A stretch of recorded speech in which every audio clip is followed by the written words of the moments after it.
That's what's up. I want to ask about it too, man. Out of because I know you got 20 bangers on the album. So Yes. what made you be able to like narrow it down to just that one single? Like what made you choose that first single? What made me want to go with "Don't Behave" is like I felt like lyrically I was always strong. On the mixtape scene, I was always strong.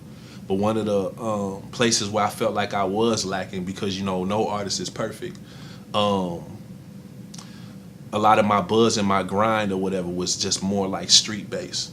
Like me and my team, Rick, Steve O, my man Easy, and everybody at Get Rich or whatever. Like we hit the mixtapes hard. We've been at every magazine you can name, every hip hop site we can name, but we never really went at radio hard enough. Yeah. And so like out the gate or whatever, I felt like to fuel and really propel this project, we needed something or whatever that was gonna really hit radio and really hit the clubs hard. And this record that my producer Unit 7 sent me, it was just a special record. It was a hit record before I even put my vocals on it.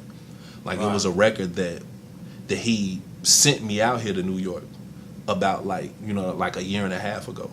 I had it, and and I was just listening to it on the iPod. Like I had studio beats, Unit 7 beats, couple of DJ Pain 1 beats. But this one record or whatever, I would listen to it in the subway out here. I'm just walking around listening to this track everywhere I'm at in my hotel room. And then maybe about 7 months ago, I shot it to my man Jay Steels. And he just came with this incredible hook. Wow. And then I shot back at him or whatever, like, yo, what if we do it like this and flip this breakdown into it? And he was like, Rome, that's crazy. He seen the idea or whatever, and he shot it back. And so really all it was or whatever was my producer delivering me an unbelievable track, my man Jay Steels delivering an unbelievable hook, and then I pretty much just came in behind all that or whatever and, laid my lyrics down, and it became an unbelievable song that ended up 8 weeks ago debuting at number 49 on the Billboard charts. Wow. And after 8 weeks, it's still on the... Definitely. Congratulations with that, man. That's a big thing. And it's right still there. on the Billboard That's charts. what I'm talking Last about. week or whatever, my record beat out Usher, Will.i.am, OMG on the single sales. Ooh, wait. That's what I'm talking about, man. I told you your brother was talented, man. I mean, and when you get in the studio or, how do you vibe out? Like, how do Romey, get into his zone to make sure you lay down that banger? What people probably don't know about my recording process is I've never listened to a beat on any song. Wow. I listen to the record for about maybe a good 5 minutes, and then I record the tempo and I record the track, all the different breakdowns and everything or whatever that I feel like the beat may do or whatever off 1 or 2 listens, and then it just kind of plays in my head no matter where I'm at. And so I'm always writing songs.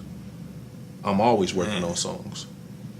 Like just the other day, me and my man, we was riding around, we was listening to some new tracks that my producer Unit just gave me or whatever, and it's already a hook and a half to each of those tracks. And then I got 60 songs or whatever that I haven't even recorded yet. Then I got about a good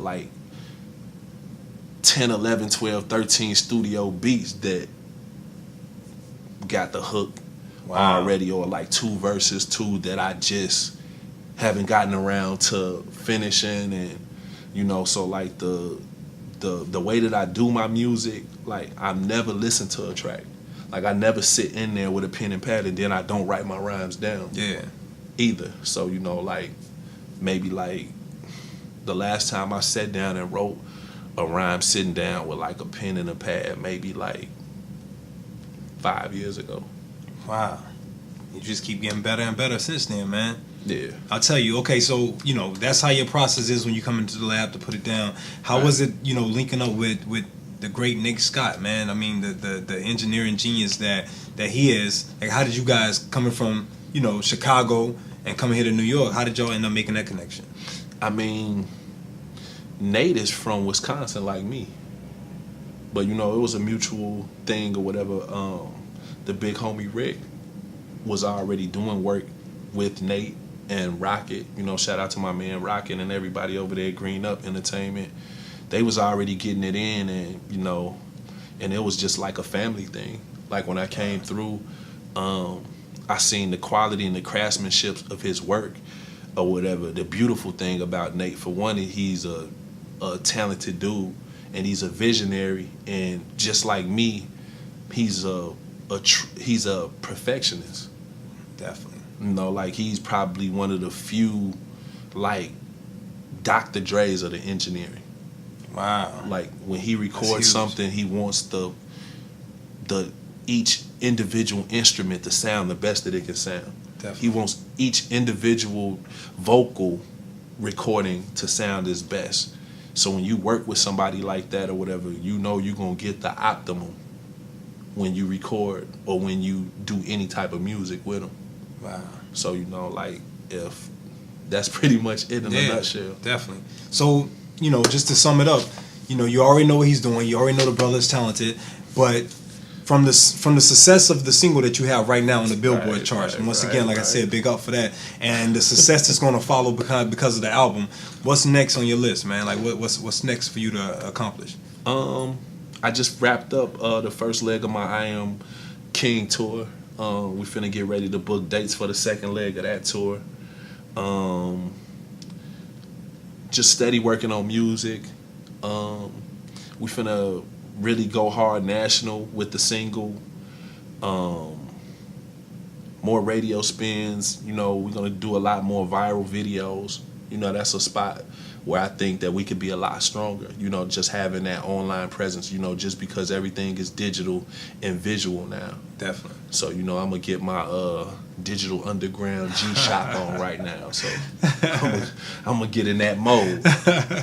Well, like you said, you already heard it here first. Once again, this is the talented rapper extraordinaire. I don't even want to say just rapper because I don't want to even just narrow it down. Wow. The man doing his thing. He's the CEO of his own company. Romey, you already heard it here firsthand. Once again, thank you, my brother, for taking the time out for this interview. I appreciate you taking your time out or whatever to sit down and interview with me, man. It's going to be a lot of success behind this. Definitely go out and cop the album. Yeah. And everybody out there, you know, anybody that wants to get in touch with me, you know, check out www.iamromey.com. Also, if you a Twitter follower, you know, go to twitter.com/RomeyMDWestKing. You know, all my MySpaces out there that's still MySpacing, you know, myspace.com/GetRichRecords. And, you know, for all my YouTube people out there, check out youtube.com/RomeyTV. And I want to give a big shout out to everybody at Get Rich Records. You know, I want to give out a big shout to my man Nate Scott. Give out a shout to my man Kalon again, you know what I'm saying? Big Steve back there in the background, you know, all the way from the Madtown. And everybody in the Chi-Town and NYC, man. It's your boy Romey, MVP, Michael the Mike, Midwest King, signing off. G's and Auras. Cheer.